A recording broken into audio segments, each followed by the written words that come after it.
Good morning, everyone. Did you have a good evening? We didn't stay for the whole event, unfortunately. We kind of left halfway through, but yeah, it's certainly a very challenging question, so well done, Sharon. Okay. So the title of today's talk then is Blueprint for Brilliant Service Desk. I have been informed this morning that I do appear to look like I work for Virgin Atlantic. So the safety exits are to your right and left and down here, okay? So thank you, James. So yes, so my name is Carla Thornley. Sorry? What was that?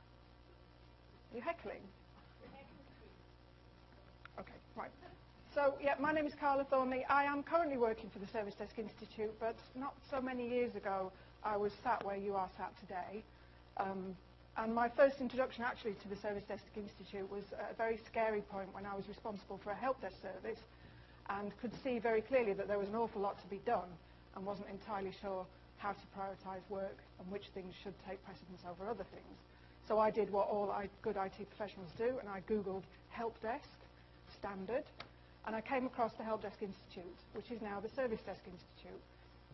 And really that was the start of my journey towards acknowledging that somewhere out there somebody may well have done something beforehand which makes things easier for you. So I came across the standards. I've been a huge fan of the SDI ever since. I've taken the standards and the frameworks that they use into several different roles, and I've always managed to actually find a roadmap for improvement wherever I've gone by using this best practice standard. So I am truly, my friends in this room will know how absolutely delighted I am to be wearing this uniform and looking like I work for Virgin Atlantic, because it's something I really believe in. Okay, so we are absolutely all about. If you're not that familiar with the Service Desk Institute, I would, really urge you to come and talk to us and find out what we're all about, because we absolutely live and breathe this message here. We want to inspire you to be brilliant. We are very much heart and soul about the people parts of IT and acknowledging the fact that it's the people that run the services and it's the people that we serve. So it's all about the service that we give to our customers, it's about the relationships that we form within IT, and it's about making sure that we look after our staff and we deliver the very best possible service. And you'll find that with everybody who works for the SDI, we really do put our heart and soul into supporting the community. So here's our mission. I'm not going to read it out, but this is very much what we try and do. We live and breathe service desks, and we live and breathe service improvement. So we get the absolute pleasure, and it is a pleasure, of going into organisations and assisting them into actually finding the best value routes to improvement. So we want you to be great, and we want you to learn from each other, and we're all about forming a community. Sally said it yesterday. So higher education, you've got a great sense of collaboration in higher education. I know that from many, many years working.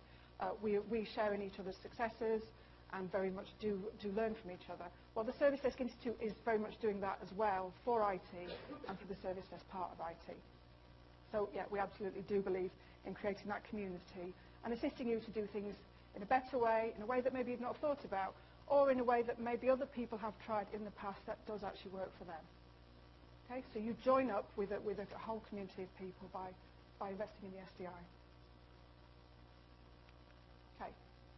So we do an awful lot of things. We do consultancy, we provide resources for you, we send out white papers, we obviously, some of you may be aware of our training program, which is all about professionalisation of service desk roles. We assist with tool selection events, and we create industry groups to sort of bring people together, and then we very much utilise the experience within the community to share best practice. But today what we want to talk about for you particularly is the Service Desk Certification Standard. And you may or may not know anything about this. You may have visited it in the past and thought it wasn't for you. And I'd like to just say to you this morning that perhaps this may be the time for you to either revisit what the certification is all about, or maybe look at it for the first time. And we'd be very, very happy to talk to you about that. So why should you do it? Well, there's some examples of why you should think about certification up there. It is very much about creating best practice within your organisation and tailoring the support that you offer to meet the needs of your user community. Also, SDI standard is very much aligned to ITIL and ISO 20000. Is anybody in this room not working within some kind of ITIL framework? Really? And where are you from? Okay. Yeah. Yeah. Yes. Yeah, so I think it's universally accepted amongst most people now that ITIL does give us a framework to work within, and it's flexible enough for us to allow to do things the way we want to do and the way that suits us. But ITIL doesn't tell us very much about service desks. The Service Desk Institute, I think, does fill that gap of how you should be setting out your service desk and how that integrates with other ITIL processes. And ISO 20000, how many people have got that? Working towards it, would like to have? Yeah. And again, ISO 20000 is a standard, you can get audited against it, but it does not focus on people. And I think the SDC standard is very much tailored towards making sure we get the best out of our people. So why do we want to do it? Well, you all want to improve. We've heard a lot about incremental improvement and change, and the fact that we are always engaged in change, and it always needs to be a step forward. And this is very much about providing a roadmap for you to actually say where you're at today and then how you want to improve incrementally. And the other reason for doing it, well, there's an awful lot of reasons. You need to demonstrate the value that you bring to your organisation, and more that is becoming more important for higher education, just as it is for any other industry. Improving morale is a very big part of this programme, and I think we have heard examples before of where the team feel great having engaged in this kind of a programme. And also, maybe you want to compare yourself with other service desks. Higher education does have examples of where the SDC has worked very well within organisations, so again, you can compare like for like. Okay, so the model that we use is based on the EFQM, I always say QFM, European Federation for Quality Management. So here's the model, and that looks quite scary, but what we do during the audit process is we very much work you through all of the elements within and the concepts within the standard, and you can see here what it's based on is a set of enablers that actually talk about how you are getting things done, and a set of results which actually prove that you are going towards your goals. So this is the standard, and we can talk to you more about the actual specifics of how an audit feels later on as well. So that's the framework that we follow. So the reasons to invest are many and varied, and I think maybe sometimes people feel that the SDI is not for HE, and that HE is slightly different. And if you look up there, I think it's fair to say that some of those reasons do not apply to you within your organisations. However, I think many of them do. And so things that stand out for me are highlighting service excellence. If you are engaging in service excellence within your institution, you should be shouting about that. You should be making a big deal of that. And this is a mechanism to allow you to do that. And also about providing clear and measurable set of benchmarks for your service desk. The process maturity that comes with certification is very similar to the process maturity that we talked about yesterday. We heard about making incremental change. So many of the reasons that other people also follow this program. So yeah, we do provide that independent validation, which you cannot really get from an internal department. We will come along and working with you in partnership to actually say, have you thought about doing these things? Are you sure that these things are happening in the way that they should be? And what are your next steps? So it is that, and it's about being dedicated to best practice. As I said, 7 years ago when I was looking to improve my own service, I needed to know what was tried and tested, what was working out there for other people, and that was a good baseline for me to start on. Continual improvement, everybody's involved in that. We've heard a lot about that at the conference as well, so that's really, really important. And also, as I've already said, it does complement ISO 20000, and this can be a good skills development tool for your staff and within IT as well. Okay, but the important point I'd like to make today is that this, although we are the Service Desk Institute, and we stand here before you today talking about how brilliant service desks are, a brilliant service desk belongs in a brilliant IT department. And it isn't possible for this to be separated out from the rest of your IT operation. So this isn't something that the service desk manager should necessarily own. This is about IT saying, this is what we're good at, and the service desk actually demonstrate how we join things together. So you would need to involve everybody within IT. This is not something that just the service desk should do alone. So you need senior management and stakeholder buy-in, and that is very much part of the conversations that we have are about leadership, vision and strategy. Your service desk team, though, are at the heart of all of this, and this is a great example of where you can actually engage people to be proud of what they do and to evidence that real value to the business as well. But you also have to include the relationships that you have with other second and third line teams. Sometimes that may improve the relationships, but it certainly part of what we will be looking for, process owners, and also, very importantly, what your customers actually think of you. So all of those elements are actually involved in the certification journey. So the all-important stars then, and we saw a 5-step maturity process yesterday, and this is very similar. And I think people get a bit hung up on which stars they'll get. And I would say to you, it's not, for my mind, it's not where you start, it's not the stars that you start with, it's the journey that you then take through the program to actually show and evidence that improvement journey that you're making. So I'm now auditing customers who've been with the Service Desk Institute for many years, and it is absolutely fantastic to go back to an organisation so that they can show us the progress that they've made based on the framework that we've actually set out. So over a journey of 5 years, you can see real incremental change and improvement. So it's not where you start, it's where you want to be. So that's a little bit of spiel from me. Do please come and talk to me. But I think actually the most compelling stories are often from our customers. So I am going to hand over to Sharon Mossman, who's going to tell you about the journey that the University of Newcastle have had. Turn on. Some of you went to the SDC event very recently in Birmingham. The slides I'm about to show you were the same ones there. Didn't have a lot of time to do any different ones.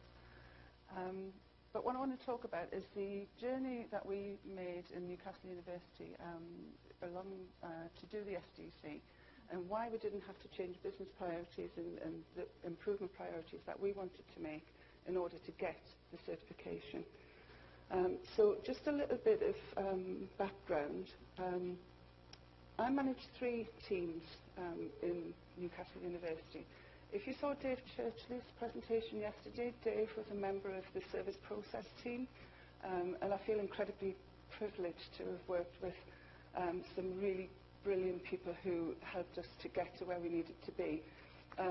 One of the things that was really important to us is the collaboration and the effort among lots of teams within the IT service in order for us to improve the service that we provide. Just a bit of context. So we've got something in the region of 23,000 students, 5,500-ish staff, and I know you all understand that that's not all of our customer base. We've got prospective students, parents, emeritus professors and their spouses, visitors, guests, all sorts of people coming and going. And so that sort of 28,000 to 30,000 customer base that we talk about isn't all of it. We have multi-site, so our main teaching and research activities in Newcastle, but we have sites in many locations, including Malaysia and Singapore.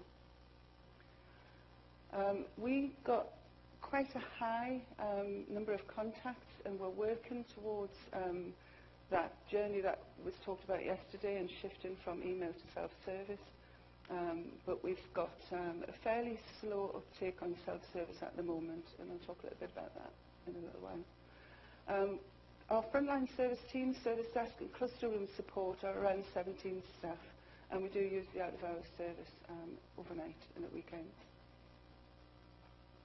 So I joined the university in 2011, and when I came along, I did a bit of an assessment with the teams that we work with to try and work out what we thought the challenges might be. We had a lot of challenges around perception and how our service desk was perceived to be not necessarily agile enough, not necessarily knowledgeable enough, certainly not answering the phones or emails quick enough, and the quality was not what was expected from our customers.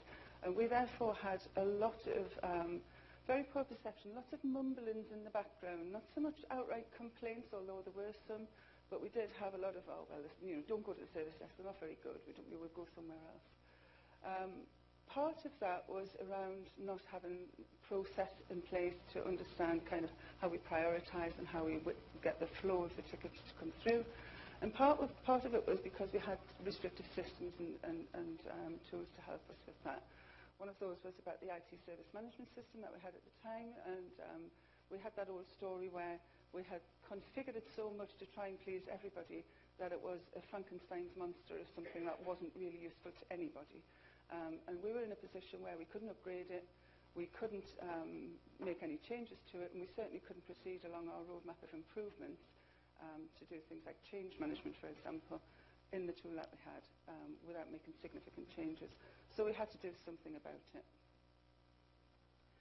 So we built a roadmap, and I worked with Dave and the rest of the guys on my team to build up a list of priorities and some things that we wanted to do. And some of the things included quality aspects as opposed to just process and physical things. So we wanted to up the game in terms of the way our service desk interacted with customers, for example. We wanted to standardise on some things. So we looked at the Service Desk Institute analyst training, and we put all of our teams through that. We wanted to do some call quality work, so we introduced call quality standards, and we monitored and measured phone calls, and we put a quality process around that. We wanted to put customers at the centre of everything that we do, so we produced a vision for that, and we had some standards and some formal benchmarking that we wanted to do in order to try and improve the way that we connected with our customers. Dave mentioned the service catalogue yesterday, and that's integral to everything that we do. It's right in the centre of our service management system, and everything we do relates to a service. And that's really important to us. And we wanted to make sure that we measured what we did. And so incident and service request processes were relaunched, and we put targets in place for how we manage those incidents and service requests. We restructured the service desk into a two-tier team. That wasn't a quick thing to do, and it took a lot of work in terms of hearts and minds, as well as putting structure and processes in place. That took a long time to do. There's a lot more that we wanted to do, things like a new service desk telephony system, which everybody in HA knows that you can't just go around procuring things willy-nilly. It took ages to get that through. And we actually replaced the service management system, which was a big deal for us. That was a massive piece of work, and a lot of Dave's presentation talked about the kind of things that we did in that tool. We introduced new customer satisfaction measures. We introduced new processes for change and problem management. You imagine this took a long time. There was a lot of work involved in all of this. We rebranded from help desk to service desk. That happened very early on. And we spent a lot of time talking about what does service mean, and trying to publicise that and put customers in front of that. And we spent a lot of time in increasing awareness of ITIL and ITIL terminology in the department. We didn't force people to go through training. We offered awareness sessions. We published things like a glossary so that people understood what it was about. We offered books so people, if their preference was to read about it, we gave them information on web and so on. But we also offered foundation training for anybody who wanted it. And after a while, we had about half of the department who were ITIL foundation trained. And so we thought we were on a good track by the time we got to April 2012, and we started to think about the SDC. So we signed up to the programme pretty quickly once we understood a bit about costs and so on, and it just happened timing-wise that it worked well for us. So we signed up to the programme. We were the first university to do so. Ooh, a bit scary because nobody likes to be first, but we also wanted to be first. So in that whole competitive thing, it's kind of a bit weird. But then we went for the initial assessment in June 2012, and we thought, this is great, we're going to have the audit before the end of the year, we'll be first across the line. Ooh, not sure if we want to go there. But then we had significant delays in our procurement of the service management system through the whole procurement process, and which framework do we go on, and can we have the money, can we not have the money, all of that sort of thing went on. And it took a really long time, at least a year longer than we had planned to do. And when we got the SDC initial assessment report, it showed a number of areas that we needed to improve on. And so we took a really hard decision to give Richard a call and say, we're not ready, can we delay it? And the SDI were brilliant and helped us, and we postponed. And what we decided to do was invest in another initial assessment about a year later. So we cracked on with the stuff that we said we weren't going to do.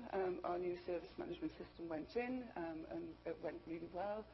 It made us feel that we were in control, and we had not just a plan, but that we were actually able to achieve things, that we were getting on the road to do stuff. In particular, I think Dave mentioned it yesterday, when we got to the point where in our service management system, not only were we configuring it and making it better on a continual basis, but we could actually upgrade it all by ourselves with no support from the vendor.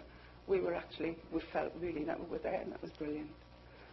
We put the telephony and call recording system in, and we introduced those processes. And we put in some customer satisfaction surveys, and it was interesting that we started to feel more connected with our customers and more able to start talking about ourselves in a good way. And customers were particularly coming to us with compliments. They were saying, when we get through to you guys, you're great. And the quality is great, and I had fantastic service from this person, or I got a great answer from that person. And the muttering started to go away. And we thought, this is a bit weird, but it's great, we're on the right track. And so we came back to the SDC, and we went for the assessment finally in March last year. We were ready for it. We felt that it was time, that we wanted to know what we wanted to do. We thought, yeah, Carla said, don't think about the stars, but we said, we definitely want the stars. We know that we want those stars. And we thought, well, if we get to 2-star, we're on the road, we're on the journey, and that's what we wanted to do. We planned our audit for December, following the initial audit, and we had a list of things that we had to get done between March and December in order to feel that we could get through that 2-star gate. During the process, we thought that it was an easy process to follow.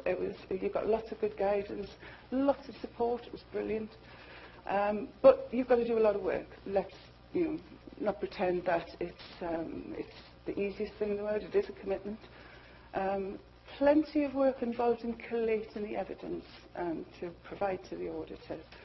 We found that that was quite a cathartic thing.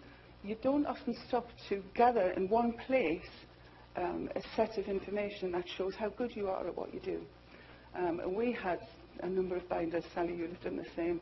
A big pile of binders, lots of photocopy paper, lots of printouts, lots of bits of information about what you do. And once it builds up, you kind of think, have we really done all that? It was just such an interesting thing to see how much we had done. And as we did that, the team saw the evidence building up and started to feel really proud of it, because we were talking about the things that we were putting into the evidence binders.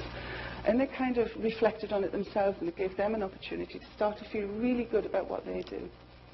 And of course, as part of that, as Carla says, it's not just about the service desk, it's about going out to the rest of the teams as well and engaging them in that. And we had people like our network engineers manager and our telephony manager and various other infrastructure and developer people involved in it. And kind of it made that sense of collaboration even more apparent, and it helped everybody to kind of start to think about the service desk in terms of value, which was great. And so we got there, and it was marvellous, and we actually got 3 stars, which, great. So we were absolutely delighted by all of that. And what an absolute morale booster for our teams. They were just absolutely cock-a-hoop by that. And because it was sort of Christmas time, it was a good time for us to kind of stop and reflect on the year anyway. But the fact that we got that was brilliant. Now, I don't know about you guys, but the service desk isn't the top priority of our executive board. We're kind of there in the background. But Tony Stevenson, a member of our executive board, gave us that quote to publish in our newsletter internally. And the fact that we had our profile raised to that level in the university was just, it was new, and it was fantastic. We were delighted by that. And so my thoughts on this is, don't aim for perfection to start with. You really need to think about it in terms of what you want to achieve, in my view. Don't do the certification for the sake of getting the tick in the box. Do the things that you want to do to improve the service that you're running, and the certification will happen anyway as part of that. It's a great thing to have, but it's not a reason in itself to improve. It's an ongoing initiative. I think we've talked about that a little bit yesterday as well. There's always something else that you can do. And I'm going to say continuous improvement. Sorry, Carla, but that's the way I call it. I think it really is a journey. And you always have to keep on going back and improving other things. And you have to prioritise. You can't do it all at once. We got through a lot of work in 2-3 years. And you have to just keep your eye on the prize and make sure that you're doing the things you need to do to improve your service for your institution. Don't be afraid to fail. You will. We all do. And try things. Sometimes it sticks, sometimes it doesn't. But kind of be prepared to move on. And you've really got to prepare very thoroughly for the audit. It's a big deal. They're there for 4 days. They go into everything. Be sure that you understand it well. And be sure that your people understand it well. It can't just be something that managers do. It has to be part of the team, and everybody has to be involved in it. But be proud of what you do. I think you know, that was really the big takeaway for us. We didn't really realise how much we had done, and just stopping and reflecting was fantastic. And then when you get there, celebrate success. I think, you know, the teams really appreciate taking the time out. We had the teams off the desks for half a day. We had Howard Kendall, and we had a nice little celebration to do that. And it was fantastic. And they really, really enjoyed it. And they're still talking about it now. It's a number of months later. And that's it. Thank you very much.